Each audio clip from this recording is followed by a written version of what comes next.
नमस्कार बच्चों आज हम पढ़ने जा रहे हैं एसआई प्रीफिक्सेस के बारे में और एसआई प्रीफिक्सेस से जुड़े हुए बहुत सारे प्रश्नों के उत्तर आपको हमारी आज की इस वीडियो में मिलने जा रहे हैं। जैसे कि सबसे पहले एसआई प्रीफिक्सेस को किस देश में इस्तेमाल किया गया, तब इनकी कितनी संख्या थी और किस तरह से इनको सिंबल दिए गए, आज करंटली हमारे पास कितने एसआई प्रीफिक्सेस हैं और किस तरह से इनको सिंबल दिए जाते हैं, क्या क्या इनकी वैल्यू रहती है और किस तरह से हमेशा के लिए इनको याद रखा जाए, किस तरह से एसआई प्रीफिक्सेस का इस्तेमाल करके एक यूनिट को दूसरे यूनिट में कन्वर्ट किया जा सकता है और क्या दो या दो से ज्यादा एसआई प्रीफिक्सेस को एक साथ इस्तेमाल किया जा सकता है। इन सभी प्रश्नों के उत्तर आपको हमारी आज की इस वीडियो में मिलने जा रहे हैं, तो इसलिए वीडियो के अंत तक बने रहिएगा। बात करते हैं एसआई प्रीफिक्सेस की। जैसा कि नाम सुजेस्ट कर रहा है, एसआई प्रीफिक्सेस ये कुछ ऐसे शब्द हैं जो एसआई यूनिट से पहले इस्तेमाल किए जाते हैं, यानी कि प्रीफिक्स्ड किए जाते हैं एसआई यूनिट से।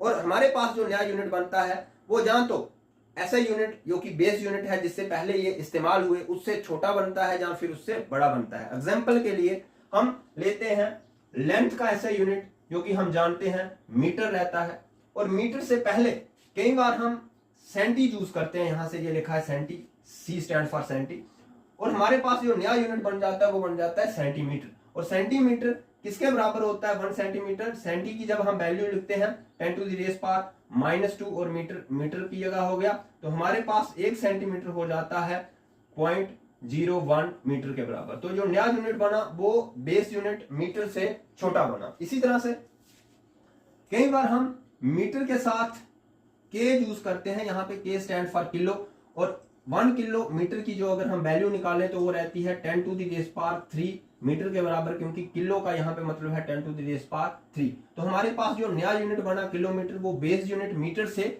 बड़ा है। तो इस तरह से जब ऐसे यूनिट्स के साथ ऐसे प्रीफिक्सेस को इस्तेमाल किया जाता है, जो नए यूनिट बनते हैं वो जहां तो बेस यूनिट से छोटे बनते हैं या फिर बेस यूनिट से बड़े बनते हैं। अब बात करते हैं ऐसे प्रीफिक्सेस सबसे पहले किस देश में इस्तेमाल किए गए। सबसे पहले फ्रांस में ऐसे प्रीफिक्सेस को इस्तेमाल किया गया और तब इनकी संख्या थी 8।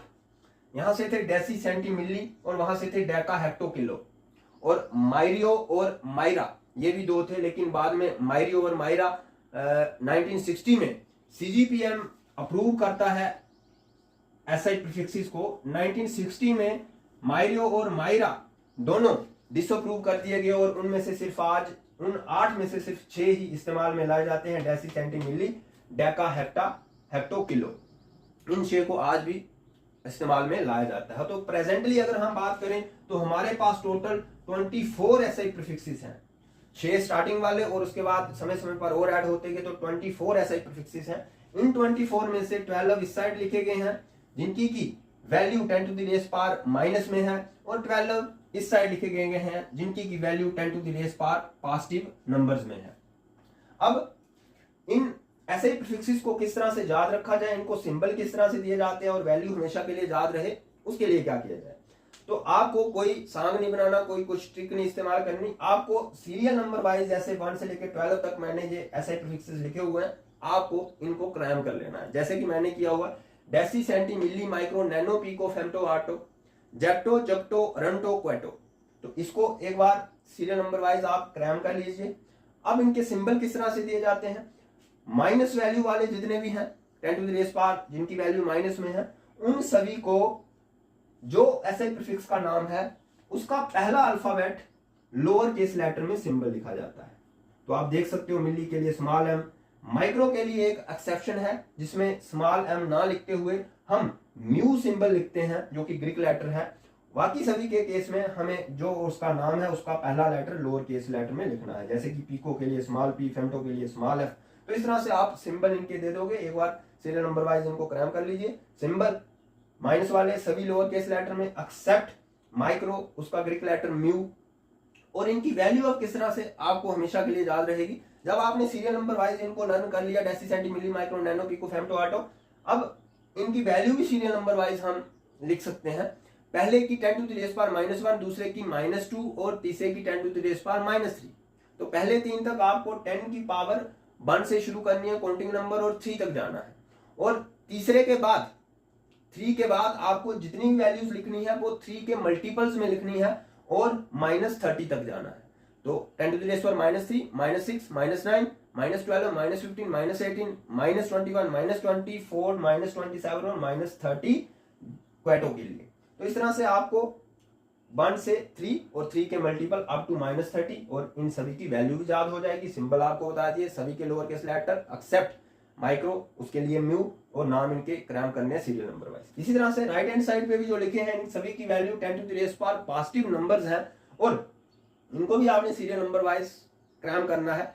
Deka, hecto, kilo, mega, giga, tera, peta, hexa, zetta, yotta, ronna, Quetta, इनको आप सीरियल नंबर वाइज लर्न कर लिया। सिंबल इनके किस तरह से देने हैं, पहले 3 के लोअर केस लेटर, पहले अल्फाबेट उनका जो नाम है उस नाम का पहला अल्फाबेट उठाइए और लोअर केस लेटर में लिख दीजिए। एक्सेप्ट डेका, क्योंकि डेका का अगर लोअर केस लेटर लिखते तो डी आना था और डेसी के लिए भी डी है, तो इसलिए डेका के लिए पहला लेटर लोअर केस और last letter lower case D है। हेक्टा के लिए लोअर केस लेटर, हेक्टो के लिए lower case letter H, kilo के लिए लोअर केस लेटर के, और बाकी सभी के लिए किलो के बाद जो भी है तीसरे के बाद mega, giga, tera, peta, hexa, उन सभी के जो नाम हैं उनका पहला लेटर अपर केस लेटर में आपको लिखना है। मेगा के लिए कैपिटल एम, गीगा के लिए कैपिटल जी, इसी तरह से बाकी सभी के लिए आपको कैपिटल लेटर लिखने हैं और पहला लेटर जो उस प्रीफिक्स का नाम है। अब इनकी वैल्यू भी इसी तरह से आपको हमेशा के लिए लर्न रहेगी। पहले के लिए 10 टू द रेस पावर 1, दूसरे के लिए 2, तीसरे के लिए 3, क्योंकि आपने सीरियल नंबर वाइज इनको लर्न कर लिया है। Deca, hecto, kilo, mega, giga, tera, peta, hexa. तो पावर्स में आपको पहले के लिए 10 टू द रेस पावर 1, दूसरे के लिए 10 टू द रेस पावर 2, तीसरे के लिए 10 टू द रेस पावर 3, और उसके बाद 3 के multiple 10 to the raise power 6, 10 to the raise power 9, 10 to the raise power 12, 15, 18, 21, 24, 27 और लास्ट क्वेटा के लिए 10 टू द रेस पावर 30। इस तरह से इन सभी 24 ऐसे प्रीफिक्सेस के नाम, सिंबल किस तरह से देने हैं और इनकी वैल्यू किस तरह से हमेशा के लिए आपको याद रहे, ये मैंने आपको बताया। अब बात करते हैं कि क्या 2 या 2 से ज्यादा ऐसे प्रीफिक्सेस को एक साथ इस्तेमाल किया जा सकता है।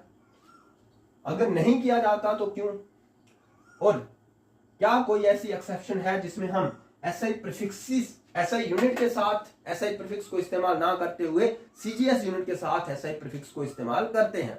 तो सबसे पहले उस प्रश्न का उत्तर कि क्या 2 या 2 से ज्यादा ऐसे प्रीफिक्सेस को एक साथ इस्तेमाल किया जा सकता है, तो उसका आंसर है बिग नो। हम कभी भी 2 ऐसे प्रीफिक्सेस को एक साथ इस्तेमाल नहीं कर सकते एक ऐसे यूनिट के साथ। जैसे कि हम किलोमीटर लिखते हैं, हम कभी भी मेगा किलोमीटर नहीं लिख सकते। जैसे कि हम किलोग्राम लिखते हैं, हम कभी भी गीगा किलोग्राम नहीं लिख सकते, क्योंकि 2 ऐसे प्रीफिक्स मेगा और किलो, गीगा और किलो एक साथ में इस्तेमाल नहीं किए जा सकते। सिर्फ एक ही ऐसा प्रीफिक्स को इस्तेमाल किया जाता है ऐसे यूनिट से पहले। अब एक एक्सेप्शन हमारे पास है जिसमें हम ऐसे यूनिट के साथ ऐसे प्रीफिक्स को इस्तेमाल ना करते हुए सीजीएस यूनिट के साथ ऐसे प्रीफिक्स को इस्तेमाल करते हैं। वो एक्सेप्शन हमारे पास क्या है, जो हमारा मास का ऐसे यूनिट है आप जानते हैं केजी, तो किलोग्राम के साथ कभी भी ऐसे प्रीफिक्स को इस्तेमाल नहीं किया जाता, बल्कि ग्राम के साथ ऐसे प्रीफिक्स को इस्तेमाल किया जाता है। ऐसा क्यों, क्योंकि हमने बोला कि 2 या 2 से ज्यादा ऐसे प्रीफिक्स एक साथ इस्तेमाल नहीं किए जाते, और मास का ऐसे यूनिट में ही ऐसे प्रीफिक्स इन्वॉल्व है। किलो, जो मास का ऐसे यूनिट किलोग्राम है, उसमें जो किलो है वो खुद एसआई प्रीफिक्स है। तो इसलिए इस केस में जब मास का जो एसआई यूनिट है केजी, उसके साथ एसआई प्रीफिक्स नहीं इस्तेमाल किया जाता, बल्कि ग्राम के साथ एसआई प्रीफिक्स इस्तेमाल किया जाता है। तो इसलिए हम लिखेंगे मेगाग्राम, गीगाग्राम, और अगर यहां से हमें कुछ भी लिखना है माइक्रोग्राम, डेसीग्राम, तो यहां पे ग्राम के साथ एसआई प्रीफिक्सेस को इस्तेमाल किया जाएगा, जो कि सीजीएस यूनिट है, ना कि एसआई यूनिट केजी के साथ एसआई प्रीफिक्स को इस्तेमाल किया जाएगा।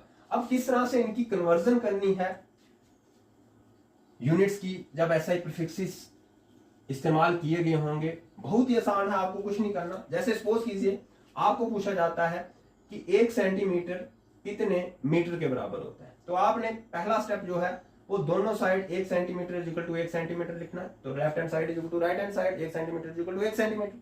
अब एक साइड आपको 1 सेंटीमीटर बताना है कि किसके बराबर है, तो दूसरी साइड 1 की जगह 1 और सेंटी की जगह लिख दीजिए 10 to the raise power -2 metre. तो यहां से आपके पास 1 centimetre equal to 1/100 metre equal to 0.01 metre. तो बहुत ही आसान है। अगर आपको पूछा जाता है कि 1 मीटर में कितने सेंटीमीटर होते हैं, तो पहला स्टेप इसका भी वही है, 1 centimetre is equal to 1 centimetre, left hand side is equal to right hand side. इस साइड आपको सेंटी की जगह लिख दीजिए 10 to the raise power -2 metre is equal to 1 centimetre. यहाँ पे आपको 1 मीटर चाहिए तो 1 को यहाँ रहने दीजिए, मीटर को यहाँ रहने दीजिए और इसको उठा के ले जाइए दूसरी साइड, ये मल्टीपल में है तो वहां पे डिवीजन में चला जाएगा, 1/10 to the raise power 2 centimetre which is equal to, यहाँ पे डिवीजन में 10 टू द रेज़ पावर -2 है तो ऊपर जाके इसकी वैल्यू हो जाएगी 10 to the raise power 2 exponent आपने पढ़ा होगा सेंटीमीटर। तो इस तरह से आपके पास 1 metre is equal to 100 centimetre आ जाएगा। तो इस तरह से आप बहुत ही आसानी के साथ यूनिट्स की कन्वर्जन कर सकते हो उन यूनिट्स की जिनमें एसआई प्रीफिक्सेस इन्वॉल्व हुए हैं, और आप बेस यूनिट को दूसरे यूनिट में कन्वर्ट कर सकते हो बहुत ही आसानी के साथ। आपको केजी को ग्राम में करना है, जहाँ ग्राम को केजी में करना है तब भी यही है, 1 kg इक्वल टू 1 kg, के की जगह 10 टू द रेज़ पावर 3 और फिर वो इंटरचेंज करके आपको ट्रांसपोज करके लेफ्ट हैंड साइड से राइट हैंड साइड वो आप मजे के साथ एक यूनिट को दूसरे यूनिट में कन्वर्ट कर सकते हो। आशा है कि आपको एसआई प्रीफिक्सेस को लेके कोई भी दिक्कत नहीं रहेगी और कोई भी डाउट्स नहीं रहे होंगे। अगर ऐसा है तो जाते जाते यूट्यूब चैनल को सब्सक्राइब कर लीजिए और बेल आइकन पे टैप कर लीजिए। अब दीजिए इजाजत, शुक्रिया, टेक केयर, बाय बाय।